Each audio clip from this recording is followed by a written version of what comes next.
Okay, so I put my car on rams. I'm planning to peel off the Plasti dip from my grill. It's been on there for a year now and held on pretty good, very durable. But what I'm planning to do now is I'm going to remove them and install, repaint it with bed liner.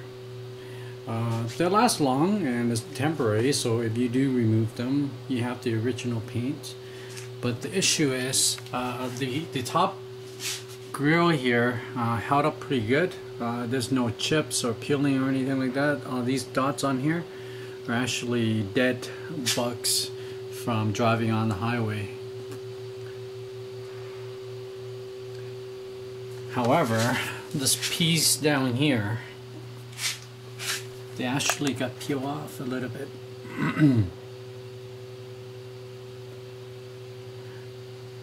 This is because all the rock chips creating a small tear like that, and then when I wash it with my pressure washer, the paint got peeled off, and then some of the water got inside here. You can see kind of bubble up. So I'm planning to peel it out and repaint it. The bottom here I didn't spray very many layers, I only did 2, so peeling might be hard. The top one I used 4 coats, so it should be a little bit easier. Okay, I'm gonna put my camera down and see and peel this off.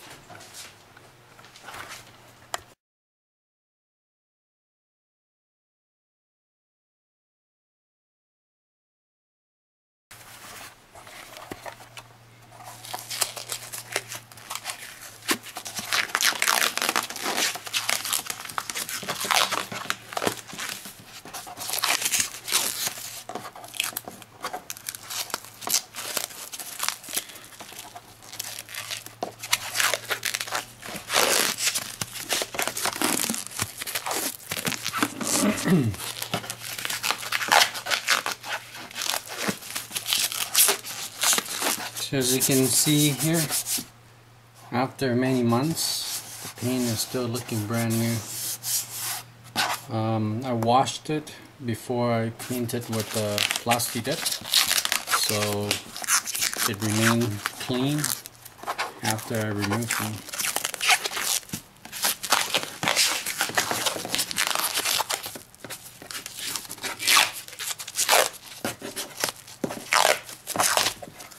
But the Plasti dip is a little bit different than any other paint.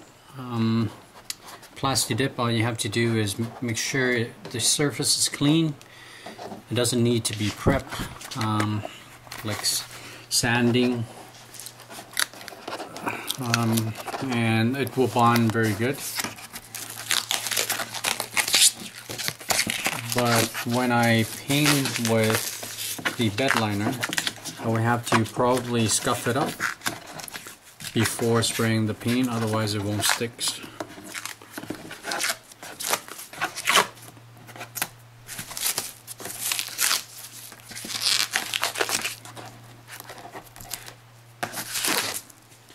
So there, I'm going to put down the camera so I can make this a little bit quicker.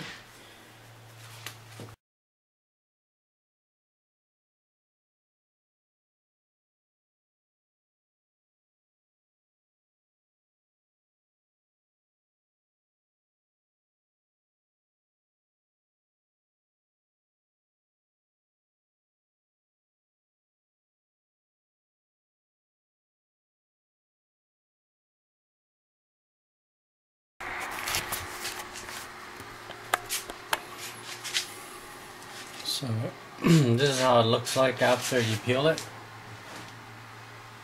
Looks very clean. So this one here, I think this is where the rips was, and some of the bug got spray on here. So I can scrub that right off.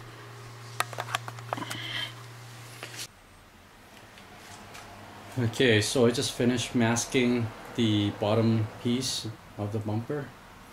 This little piece here cannot be removed without having to remove the whole bumper. So to save time, I just mask around it, and I'm going to spray it. So I just also finished scuffing the bumper with a 20 grit sandpaper. Just give you an idea how I mask it. I put newspaper in underneath the bumper so it doesn't get any part of the engine.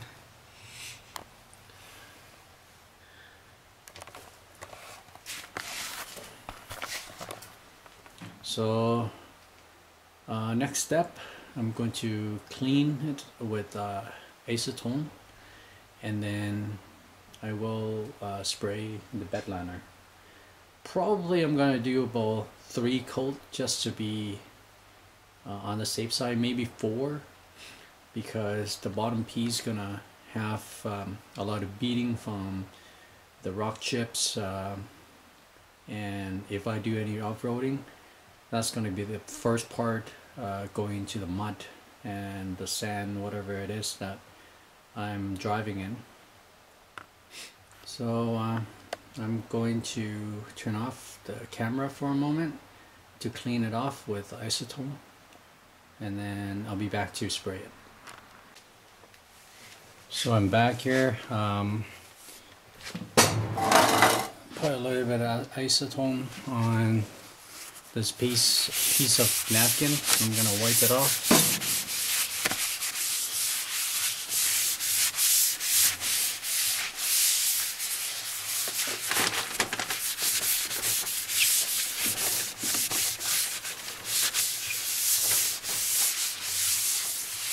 Clean off any dirt, any debris, and all the dust, sand dust.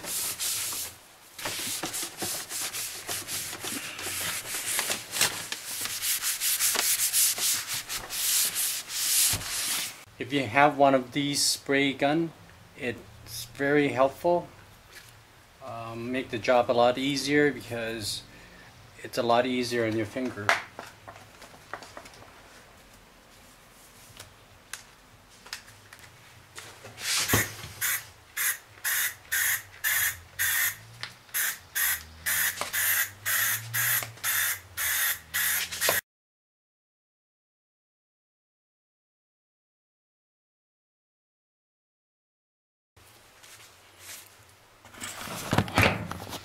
Okay, so I just finished the first coat. For the first coat, you just want to leave a really thin layer. You don't want to spray too much on because you still have another 2 or 3 coats to go. The most important is you want to try to get all the edge as much as possible.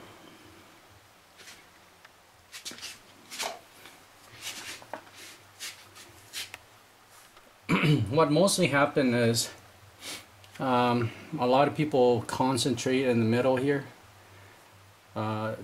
when you paint, so you have a lot of a thick layer of paint in the middle, but around the outside edge is very thin. So that's why you want to focus with the first couple of coats around the edges. Okay, so let it dry for another 15 minutes and we'll be back to spray another coat.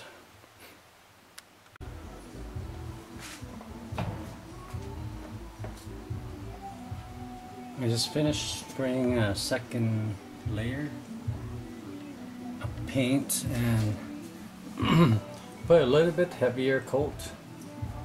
After this I still have 2 more to go, so the 3rd and 4th coat I will make sure I will give it a good thick layer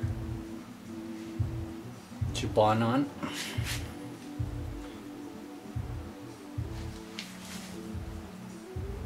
It's almost done. Okay, just finished spraying my fourth coat. bed liners. So you see that texture on that bumper. Should be very durable. I spray this exact same product on my rims, and it has been on there for more than a year now.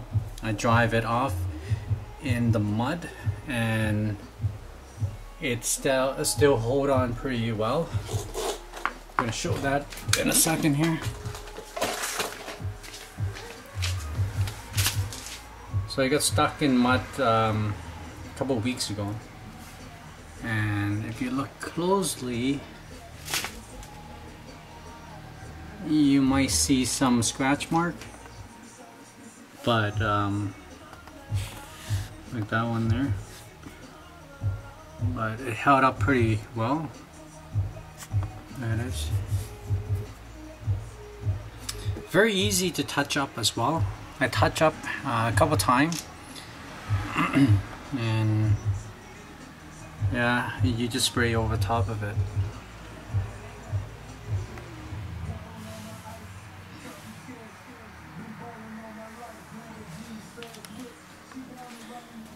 So I'm gonna let that dry overnight and remove the masking tape after.